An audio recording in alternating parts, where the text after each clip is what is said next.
Good morning बच्चों। आज मैं आप सभी को क्लास 12th मैथ की क्लास में एनसीईआरटी बुक से एक्सरसाइज 3.3 पढ़ाऊंगा।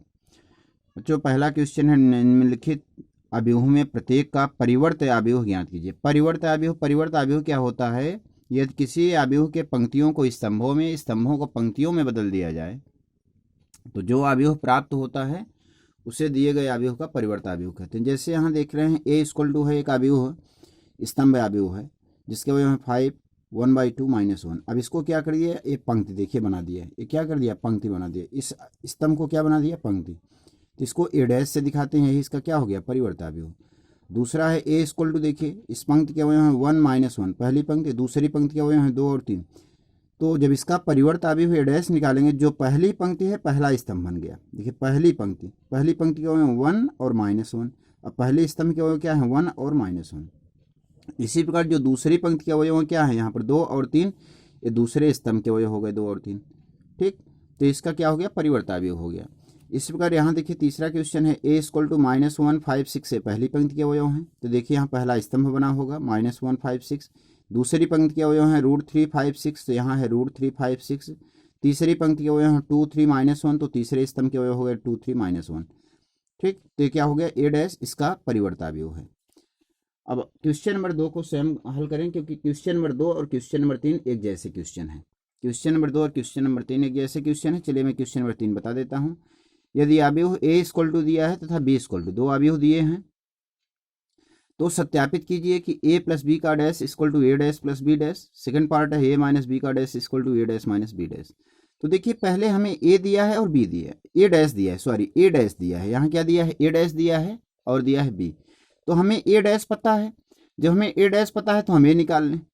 ए डैश पता है तो ए क्या होगा, इसका परिवर्त अवयव ही होगा। अगर हम इसका एक बार और डैश कर दें, ए डैश का डैश इक्वल टू ए के बराबर होता है ना। अगर हम ए डैश का परिवर्त अवयव किसके बराबर होगा, ए के बराबर होगा। ये मैंने प्रमेय आपको बताया है। तो जब हम इसका परिवर्त अवयव निकालेंगे तो इसका परिवर्त अवयव ए के बराबर होगा। अर्थात स्तंभों को पंक्तियों में बदल दें। देखिए पहला स्तंभ है 3 -1 0, तो 3 -1 0 हो गया। दूसरा स्तंभ है 4 2 1, तो 4 2 1, तो ए की वैल्यू आ गई। इसी प्रकार देखिए यहाँ बी की वैल्यू दिया है तो बी डैश निकाल लें। अब आप लोग समझ गए हो बी डैश कैसे निकालते हैं, बी डैश निकाल लें। अब देखिए यहाँ पर हमें करना क्या है कि जो हमें सिद्ध करना है, पहले हम ए प्लस बी की वैल्यू निकालें। ए प्लस बी मतलब दोनों अवयवों को जोड़ दें, ए और बी को जोड़ दें। तो ए प्लस बी का रिजल्ट ए प्राप्त हुआ हमको जोड़ने पर। तो एलएचएस में करना क्या है, ए प्लस बी का डैश लेना है। तो अब ये ए प्लस बी का हमें क्या निकालना है, परिवर्त अवयव। मतलब इस अवयव के पंक्तियों को स्तंभ बनाना है, स्तंभ को पंक्ति बनाना है। जैसे देखिए पहली पंक्ति है तो क्या बना दिया, पहला स्तंभ बना दिया। ये दूसरी पंक्ति है, दूसरा स्तंभ बना दिया। ए हो गया ए प्लस बी का डैश। अब आरएचएस में करना है ए डैश प्लस बी डैश। देखिए अभी पीछे ए डैश की वैल्यू दिया था और बी डैश में अपने से निकाला हूं, तो दोनों क्या करिए, ऐड कर दीजिए। ए डैश प्लस बी डैश, इसको जोड़ दीजिए। तो 3 - 1 बराबर 2, 4 1 5, 2 - 1 बराबर 1, 2 2 4 और 0 + 1 1 और 1 + 3 4। ये देखिए, अब देखिए इसकी वैल्यू एलएचएस में इसकी वैल्यू देखिए और आरएचएस में इसकी। देखो दोनों अवयव क्या हैं, बराबर हैं, दोनों अवयव सेम हैं। अतः एलएचएस बराबर क्या हो गया, आरएचएस हो गया। अब इसी प्रकार पार्ट 2 इसका है ए माइनस बी। तो अवयव ए और बी, ए में से बी को क्या करिए, घटा दीजिए। ए में से बी को घटाने के लिए संगत अवयवों को घटाते हैं, मैंने आपको बता चुका हूँ। उसके बाद ए माइनस बी का डैश निकाल दीजिए। तो ए माइनस बी का डैश निकालने के लिए इस अवयव का परिवर्त अवयव निकालेंगे। मतलब इस पंक्ति को स्तंभ बनाएंगे, इस दूसरी पंक्ति को दूसरा स्तंभ बना देंगे। तो ए माइनस बी का डैश हो गया। अब क्या करना है, ए डैश में से बी डैश को हटाना है। तो ए डैश के स्थान पर ए डैश की वैल्यू रखिए, फिर माइनस बी डैश के स्थान पर बी डैश की वैल्यू घटा दीजिए। देखिए रिजल्ट प्राप्त हुआ। अब आप देख रहे हैं यहाँ पर एलएचएस की वैल्यू और आरएचएस की वैल्यू दोनों क्या है, सेम है। एलएचएस और आरएचएस की वैल्यू दोनों क्या है, सेम है। तो एलएचएस बराबर क्या हो गया, आरएचएस। क्वेश्चन नंबर 4 है, यदि ए डैश इक्वल टू ए दिया है तथा बी इक्वल टू ए दिया है, तो ए प्लस 2b डैश ज्ञात करो। देखिए ए डैश दिया है तो हम ए निकाल सकते हैं, क्योंकि अगर हम ए डैश का डैश निकालेंगे तो किसके बराबर होगा, ए के बराबर होगा। तो ए डैश दिया है तो मैंने ए निकाल लिया। फिर ए प्लस टू बी निकालने के लिए ए के स्थान पर ए की वैल्यू रखा, प्लस 2 के स्थान पर 2 रखा और बी के स्थान पर बी की वैल्यू रख दिया।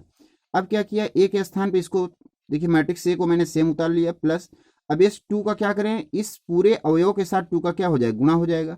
तो 2 में -1 का गुणा -2, 2 में 0 गुणा 0, 2 में 1 का गुणा 2, 2 में 2 गुणा 4। अब इसको जोड़ेंगे तो -2 plus -2 equal to -4, 1 plus 0 equal to 1, 3 plus 2 equal to 5, 2 plus 4 equal to 6। अब देखिए, अब इसका हमें डैश लेना है, निकालना है a प्लस 2b का डैश। तो ए जो वैल्यू प्राप्त हुई है, ये वैल्यू हमें a प्लस 2b की वैल्यू प्राप्त हुई है। जब इसका डैश लेंगे तो क्या होगा, इसके पंक्तियों को स्तंभ बनाएंगे, स्तंभ को पंक्ति बनाएंगे। तो जो पहली पंक्ति है इसको क्या बना दिया, पहला स्तंभ बना दिया, दूसरी पंक्ति को दूसरा स्तंभ बना दिया। ये जो वैल्यू प्राप्त हुई, ये वैल्यू है a प्लस 2b का डैश। अब क्वेश्चन नंबर 5वां है, ए तथा बी अवयवों के लिए सत्यापित कीजिए कि A B dash, A B का whole dash equal to B dash into A dash, जहां देखिए ए इक्वल टू क्या है, एक मैट्रिक्स स्तंभ अवयव, बी इक्वल टू पंक्ति अवयव। इसको आप लोग स्वयं हल करें। सेकंड पार्ट मैं बता देता हूँ, सेकंड पार्ट भी ऐसा ही है। ए में एक स्तंभ अवयव दिया है, बी में एक पंक्ति अवयव दिया है, दोनों में इस प्रमेय को क्या करना है, सिद्ध करना है। तो पहले ए दिया है तो ए डैश निकालने, स्तंभ अवयव का परिवर्त अवयव पंक्ति अवयव होता है। और इसी प्रकार बी में पंक्ति अवयव दिया है तो इसका परिवर्त अवयव स्तंभ अवयव होगा। अब ए बी निकाल लें, ए बी में क्या करेंगे, ए के स्थान पर ए की वैल्यू इंटू बी के स्थान पर बी की वैल्यू रखें। अब देखिए इसका गुणा समझिएगा यहाँ पर, ये देखिए पहली पंक्ति है, ये क्या है, पहली पंक्ति का अवयव है, ये प्रथम स्तंभ का अवयव है। तो पहली पंक्ति का दूसरे अवयव के प्रथम स्तंभ के साथ गुणा करते हैं। 0 में 1 गुणा क्या हो गया, 0। अब देखिए, अब इसी पंक्ति का दूसरे, अब इसी अवयव का दूसरे स्तंभ के अवयव के साथ गुणा करना होगा। तो 0 में 5 का गुणा क्या हो जाएगा, 0। अब इसी प्रकार 0 में 7 का गुणा 0।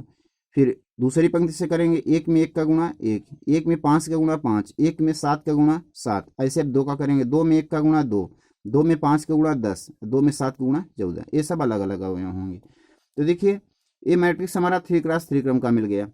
अब ए बी डैश, अब ये तो वैल्यू है ए बी की, अब ए बी डैश निकालेंगे तो इसके पंक्तियों को स्तंभ बनाएंगे और स्तंभ को पंक्ति बनाएंगे। देखिए यहाँ जो पहली पंक्ति है सभी और 0 0 हैं, पहला स्तंभ के अवयव हो गए। दूसरी पंक्ति है 157, 157 दूसरा स्तंभ हो गया इसमें। तीसरी पंक्ति है 2 10 14, तो देखिए 2 10 14 क्या होगा, तीसरा स्तंभ हो गया। ये वैल्यू प्राप्त हो गई ए प्लस बी का डैश। अब आरएचएस में हमें करना है, बी डैश में ए डैश से गुणा करना है। तो बी डैश के स्थान पे बी डैश की वैल्यू रख दिया और ए डैश के स्थान पे ए डैश की वैल्यू रख दिया।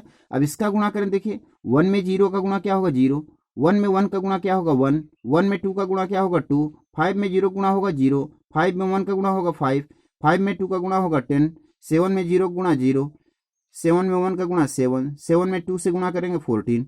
अब देखिए यहाँ पर आप एलएचएस की वैल्यू देखिए और आरएचएस की वैल्यू देखिए। एलएचएस और आरएचएस देखिए दोनों वैल्यू क्या है, सेम है, अतः एलएचएस बराबर क्या है, आरएचएस। Thank you.